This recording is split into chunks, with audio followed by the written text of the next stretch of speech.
Hello guys, അപ്പോൾ നമ്മളിന്ന് ഉണ്ടാക്കാൻ പോകുന്ന ഒരു അടിപൊളി ചപ്പാത്തി ചിക്കൻ റോൾ. പിന്നെ കുറച്ച് ചിക്കൻ വേണം. അതിലേക്ക് ഉപ്പ്, മഞ്ഞൾപ്പൊടി, മുളക് പൊടി, മീറ്റ് മസാല, കുറച്ച് നാരങ്ങ നീരും, കുറച്ച് കുനുകുന അരിഞ്ഞ ക്യാപ്സിക്കം ഇട്ട് ഇത് നന്നായിട്ടൊന്ന് മാരിനേറ്റ് ചെയ്ത് വെക്കുക. ഒരു 10-15 മിനിറ്റ് വെച്ചാൽ മതി. അധികം കൂടുതൽ നേരം ഒന്നും വെക്കണ്ട കേട്ടോ. ഇത് വെയിറ്റ് ലോസ് ജേണിയൊക്കെ ചെയ്യുന്നവർക്ക് അടിപൊളി ബ്രേക്ക്ഫാസ്റ്റോ അല്ലെങ്കിൽ ഡിന്നറോ ആയിരിക്കും. അതിനുശേഷം ഒരു ചട്ടിയിലേക്ക് 1 സ്പൂൺ ഓയിൽ ഒഴിച്ച് നമ്മുടെ ചിക്കൻ ഇങ്ങനെ നിരത്തിയിട്ട് കൊടുക്കുക. അതിനുശേഷം ഇതൊരു 5 to 10 മിനിറ്റ്സ് നന്നായിട്ടൊന്ന് കുക്ക് ചെയ്തെടുക്കുക. അതിനുശേഷം ഒരു ബൗളെടുത്തിട്ട് ഒരു കോഴിമുട്ട പൊട്ടിച്ച് വെച്ച് നന്നായിട്ട് മിക്സ് ചെയ്തിട്ട് അതേ പാനിൽ തന്നെയാണ് ഞാൻ ഫ്രൈ ചെയ്തെടുത്തത്.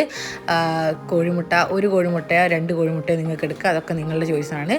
അതിനുശേഷം ഒരു ചപ്പാത്തി എടുത്ത് ചപ്പാത്തിൻ്റെ മുകളിലേക്ക് ഞാൻ കുറച്ച് കെച്ചപ്പ് ആഡ് ചെയ്യുന്നുണ്ട്. അതൊക്കെ വേണ്ടവർക്ക് ആഡ് ചെയ്താൽ മതി, ഓപ്ഷണലാണ്. കുറച്ച് കെച്ചപ്പും ഞാൻ കുറച്ച് ചില്ലി സോസും ഒക്കെ ആഡ് ചെയ്തിട്ടുണ്ടായിരുന്നു. അതിനുശേഷം നമ്മുടെ മുട്ട അത് ജസ്റ്റ് ഒന്ന് ഇങ്ങനെ ലെയർ ചെയ്ത് കൊടുക്കുക. അതിനുശേഷം നമ്മുടെ ചിക്കൻ ആഡ് ചെയ്ത് കൊടുക്കുക.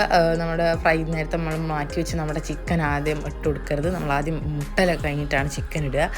അതിനുശേഷം നമ്മുടെ കുറച്ച് ഒനിയൻ ഇടുന്നുണ്ട്. ഞാൻ വേറെ വെജിറ്റബിൾസ് ഒന്നും എടുത്തിട്ടില്ല, ഒനിയൻ മാത്രമേ എടുത്തിട്ടുള്ളൂ. അതിനുശേഷം ഇത് ജസ്റ്റ് ഒന്ന് റോൾ ചെയ്തെടുത്താൽ അടിപൊളി ചിക്കൻ റോളാണ്. മസ്റ്റ് ട്രൈ ആണ്. ട്രൈ ചെയ്തിട്ട് ഫീഡ്ബാക്ക്